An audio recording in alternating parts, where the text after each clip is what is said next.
3 of these remaining reds, to be sure.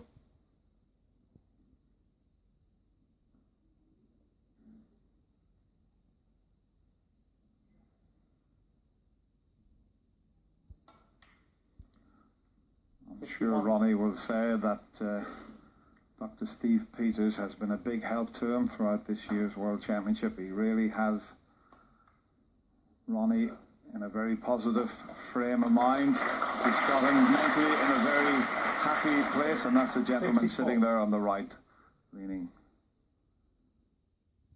on his knees. 55. Ronnie does go and stay with him. He's got a room in his house that Ronnie can use. And this has been absolutely fantastic. Ronnie Jr., well, they're all very pleased. And as you say, it's like the true champion, he's finishing in style. We love the way he plays. And there's the little fist pump. Well done, Ronnie. 68. And the thing to remember is that we love 69. watching him play. And let's hope that this could just give him that urge to carry on. Yeah, we don't want to hear Ronnie saying he's going to retire. The game needs Ronnie O'Sullivan, and it's very rarely you see that from 75. the Rocket, but he must be 76. feeling so good inside. But once again, Barry Hawkins has played his part in this year's World Championship. But this man has done something very, very special here this year. And listen to the crowd. 84.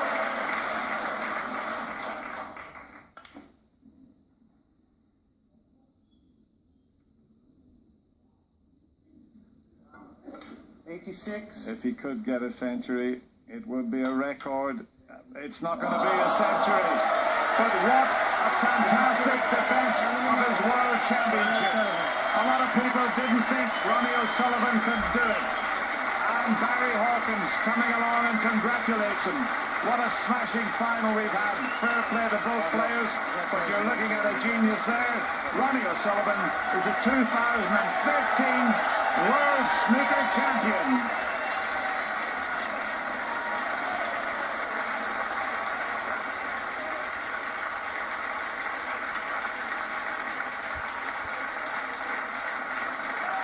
Ladies and gentlemen, your appreciation please for both of our finalists this year.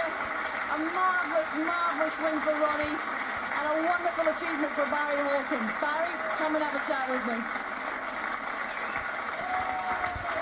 Ronnie O'Sullivan family in raptures here, they're enjoying it. That's another one for the family album, isn't it? Barry, I know your family's been here too, and I know that they and we all have appreciated what you've done. You have more than justified yourself in this amazing run. What has made it so difficult to face this man over the past couple of days? Everything. I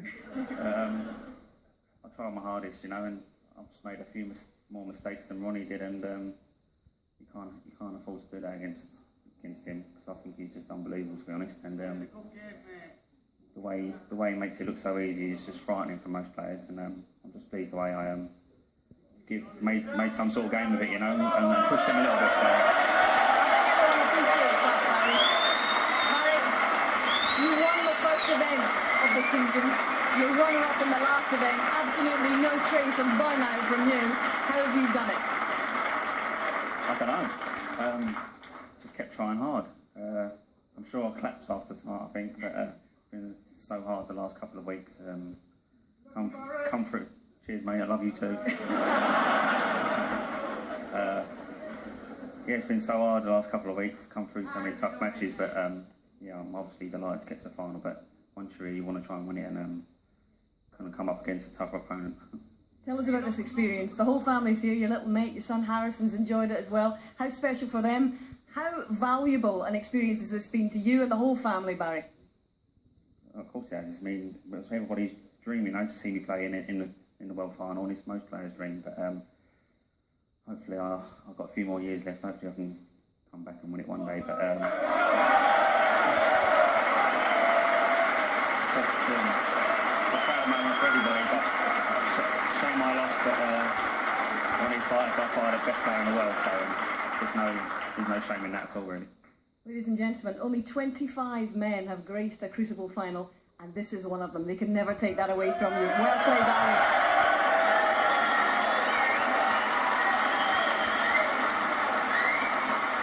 Well, this is like deja vu, Ronnie. I tell you what, you've done some special things in your time, but this surely has got to top the lot. How have you done it, Ronnie? I just want to congratulate Barry on a brilliant tournament, brilliant season, and that's the hardest anyone's pushed me, and I felt I was playing okay, so I just couldn't get rid of him. You know, he was just on me, and he was making it look so easy, and I just thought, oh no. But I just hung in there, and you know, it was a brilliant final, and you know, it's just good to be part of it. You've made it look ridiculously easy at times along the way. Yes, that's the hard bit, as you say. But what's it been like behind the scenes, and to whom do you owe a debt of gratitude, rather? Obviously, you know, just to Steve Peters has kind of been with me all the way. You know, I don't think I would have won back-to-back world titles if I wouldn't have worked with him, because obviously 17 days is a long time, and everyone knows with me, I'm up and down like a whore's jaws. I think we'll forgive the industrial language. But rephrase that, or we'll just plough on, shall we? it's a bit late, it's live, Hazel. It sure is, buddy. Tell me this, when you first committed to defending this title 8 weeks ago, honestly, what did you expect? I didn't know what to expect to be, really. I didn't come here with any, my main motive wasn't to come here and win, it was just I was so kind of bored, sitting on the sidelines, nothing going on, and I just thought, you know, I could do something to just keep me busy for the next 6 weeks preparing for the World. That's my honest thing. And then obviously coming here, I like Sheffield, I love the tournament, I love being at the Crucible. And so, you know, it's filled a good nice gap of 8 weeks, and I've got to keep busy now, haven't I? Otherwise I'll, you know, implode. But no, listen, it's been great, you know, just to get something back in my life. Well, I don't know whether we should say, is it a date, same place, same time next year, or will we see you a couple of times in between? You know, listen, I've had a great time. I've enjoyed every moment, you know, and I love playing. So I'm definitely going to be playing in some small events, because to me that's just pure snooker here. There's a lot going on, you know, and it's hard, you know. But I just love playing, so I'll definitely be playing in some smaller events, and we'll just see what goes on, you know. But you know. But Sarah Beanie's job in property development is safe for now. You're not going to go into that. It's still snooker that lights your fire, yeah? Well, I don't want it to be honest. I want to kind of balance it with doing other stuff. I realised that the year out I didn't really miss snooker. I just miss having something to do. So if I can balance it with other things, then that's the way forward for me. Because you know, you feel trapped sometimes when it's just snooker, and you know, I'm not good at dealing with all the emotions that comes with it, so sometimes I need someone on the side just to chill me out a bit. This is quite a wonderful achievement. It's not just a great achievement in snooker, it's a great achievement in any sport, any place, any time. You're champion once again for a 5th time. Ronnie O'Sullivan.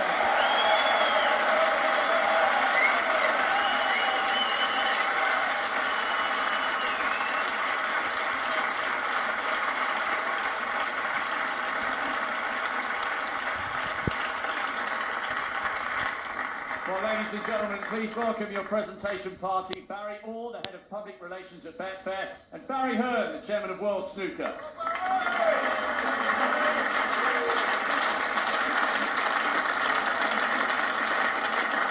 Ladies and gentlemen, your runner-up, receiving a cheque for £125,000 and the silver medal. What a fabulous fortnight it's been for Barry Hawkins!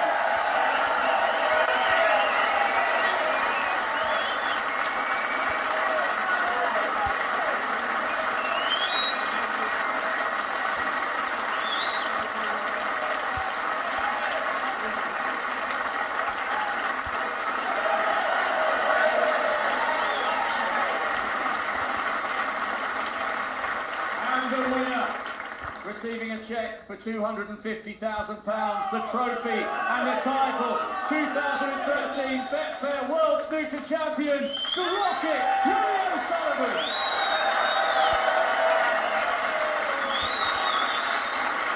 Ladies and gentlemen, your champion, Ronnie O'Sullivan.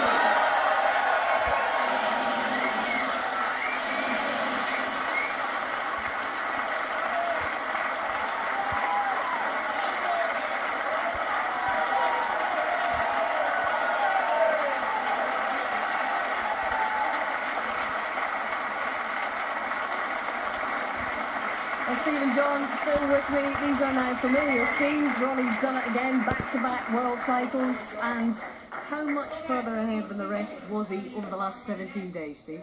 I think he played snooker to another level, and it's tough for the players to live with him when he's in any type of mental shape. And, you know, he could just come back again and do it all over again next year. He doesn't seem to be suffering, getting near his 40s, as some players have done. A fantastic performance, never really challenged, to be quite honest, by anybody. People got nearly close, he just pulled away again.